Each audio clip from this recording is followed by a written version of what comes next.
Hi, today I want to show you this board that I made that is a shield for your Arduino, and it basically adds 128 pins to your Arduino, and it works by using those ICs.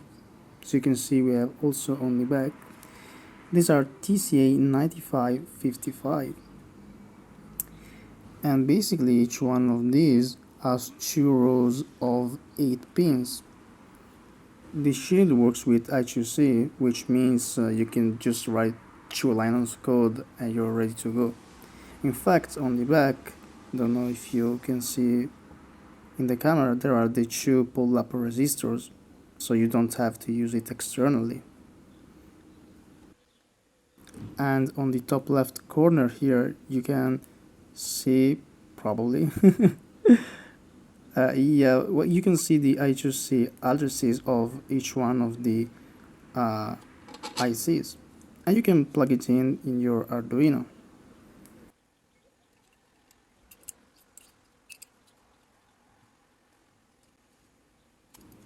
Okay, as you can see, it fits really well on the Arduino, and now you can start playing with it. I'm gonna show you in a moment how to write some code for this shield. If you want to support me, subscribe so I can make more videos. Now I was going to write some code, but then I found that a library for the TCA 9555 already exists, so we will use this library. You can either download it from GitHub or just search the library on the Arduino IDE. Just search TCA 9555 and then install it. And you can also play with the examples that the library offers to you.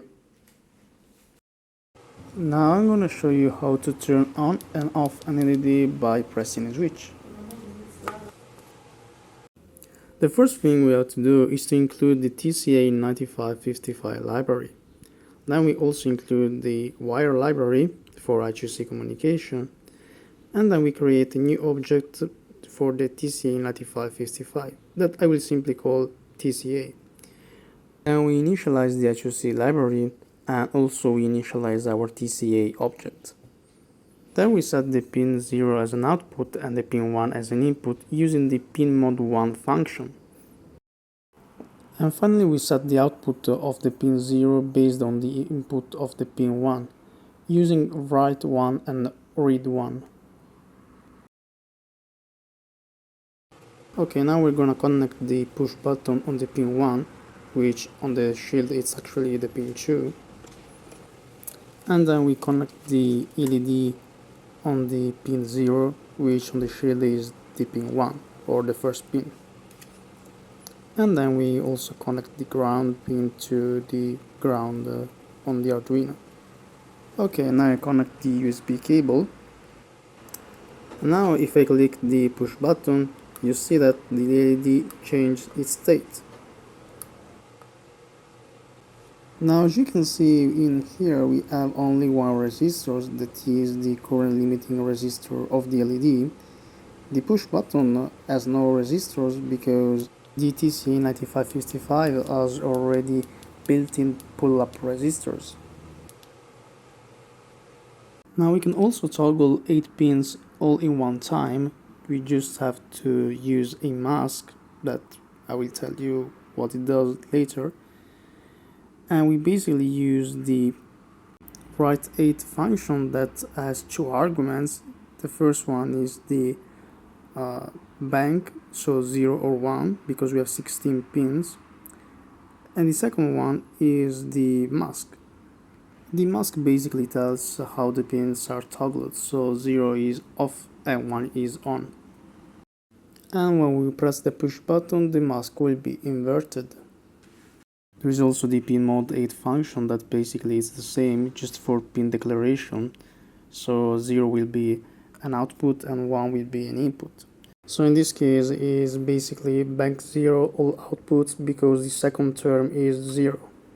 But if we do 1100 1100 for example, then this means we have input input output output input input output output. Okay, we have the LEDs on or off based on the mask, as you can see. And now if you click, I invert the mask. See? Now this shield works also on the Arduino Mega, although it's harder to run out of pins on the Arduino Mega. But yeah, it works just fine. Here I'm just showing it to you with some LEDs. Now I'm gonna show the PCB schematic and the layout. But first let me thank my sponsor PCBWAY, who provided the PCB used in this video. If you want really good looking PCB, I highly suggest to check PCBWAY.com using the link in the description. They can also assemble PCBs for you or offer 3D printing and CNC machining, with tons of material to choose with. Just check PCBWAY.com, link in the description. Okay, as you can see the schematic, it's really simple. We just have the 8 TCA9555, and if I zoom in, we first have the GPIO, then we have the SDA and SCL lines. We don't use the interrupt pin. We have the capacitor, and we have the I2C addresses, which is the only thing that differs from the others. The address is based on 4 fixed bits and the 3 that we can set, so it can go from 32 to 39 decimal. And it's really the only thing that differs from the other TCAs. You can see we have all the various addresses, and yeah, that's all. We also have a symbol for the Arduino Shield. We have the SCL and SDA lines that I also duplicate with these 2 labels for net purposes. And we have the 2 pull-up resistors and nothing else. That's all. Okay, now let's take a look at the PCB design. We have the TCA9555 with the respective GPIO headers. There it is, the capacitor. And if we switch layer, it's really the same. We have the TCA with the respective GPIOs. And as you can see, I tried to make the PCB design aesthetically good by making the headers symmetrical. Now if you're asking, I used 50 mils for the 5 volt and ground traces, and I used 10 mils for the signal traces.